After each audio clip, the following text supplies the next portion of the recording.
Today I'm in Sherwood Park, just to the north of Davisville Village. Last month we saw homes in Davisville Village sell for an average of 15% over the list price. Now that the Ontario government has introduced a smorgasbord of initiatives to cool the housing market, was that the last hurrah for bidding wars and underpriced listings in Toronto?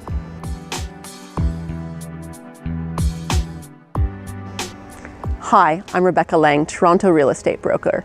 Welcome to my latest real estate market update for the month of April, combined with a mini update on what's happening so far in May.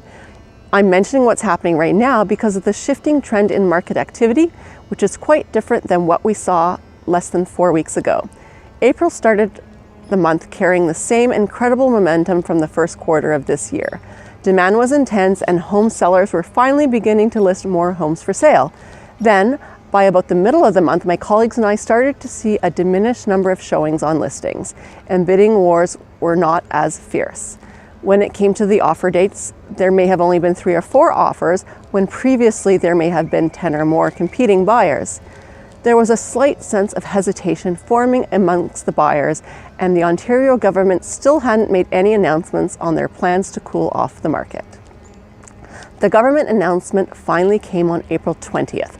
And while none of the actions themselves were shocking, what is a bit surprising is that they proposed to take so many actions at once. In response, the market seems to have continued on the same slowing path as just before the announcement, though there are still some listings that are being underpriced with the intention of attracting multiple offers and selling for significantly above asking.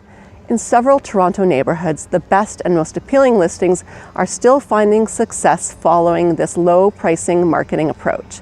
In fact, homes in Treb District C10, which includes Davisville Village, sold for an average of 115% of the list price. Midtown and East Toronto neighborhoods like Davisville and Leslieville really helped pull the overall average up, where it sat at 111% for the sale to list price ratio. That said, many listings throughout the city that are underpriced are falling to sell on their offer dates, which is resulting in them being relisted at a price closer to what the sellers are willing to accept. There are also increasing number of sellers who are pricing closer to market value right from the start and who are willing to look at offers anytime. Let's take a look at the statistics and see what sale prices actually resulted. In the City of Toronto, the average sale price for detached homes this April was $1,578,000, which is a 25.2% increase over last year. The average sale price for semi-detached homes was $1,104,000, up 22.4%.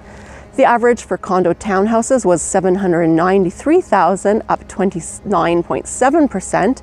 And condo apartments were at an average of $578,000, which is a gain of 32.3%. So, as you can see, average prices are still increasing significantly over last year. They're also up slightly over what they were in March, although the rate of increase is slowing.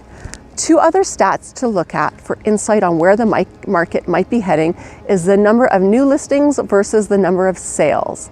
In the City of Toronto, we had a total of 4,164 sales versus 7,015 new listings.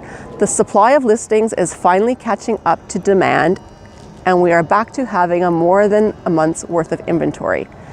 There is still very low inventory, but it is at least getting closer to being balanced with market demand. This increased supply could be happening for a few reasons. First, there is a typical seasonal trend that brings out more listings at this time of year. Second, we had an abnormally reduced supply at the beginning of the year, so there may be a certain amount of catching up at play. Third, there is almost certainly a market response to the high price increases that took place earlier this year. Let's say that sellers are taking this opportunity to cash out. Finally, there may be a slight fear response amongst sellers who think the government action last month is going to slow down the market even more in coming months, so they want to divest themselves of their holdings now. What does this mean for buyers and sellers who are thinking about becoming active in the market? If you are selling, it is imperative that your home presents at its absolute best. This means getting those procrastinated maintenance items done, the house decluttered, and staging appropriately. These are all items that I include in my services, so you don't have to fret about doing those things yourself. The other crucial element for a successful sale is pricing realistically and marketing appropriately. Pricing the home at 30% less than what you really want, combined with a crooked cell phone photo, is not going to get you a record-breaking price anymore. Again, get in touch with me to discuss a marketing plan geared to bring you success in this market. Now, if you're a potential home buyer, here is an excellent opportunity to choose from a much greater selection of listings than in previous months. You may also get to avoid bidding wars, bully offers, and even potentially negotiate a fair price based off a realistic listing price. As an added bonus, you are still able to enjoy the incredibly low interest rates that are still available. However, don't assume that this window of opportunity will be long-lasting.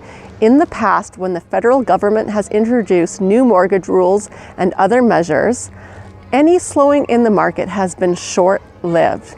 Similarly, looking to Vancouver, where their market cooling measures were introduced last summer, prices have now crept up to a new record high. As always, I would be pleased to speak with you about the market, how it relates to you and your specific buying or selling situation.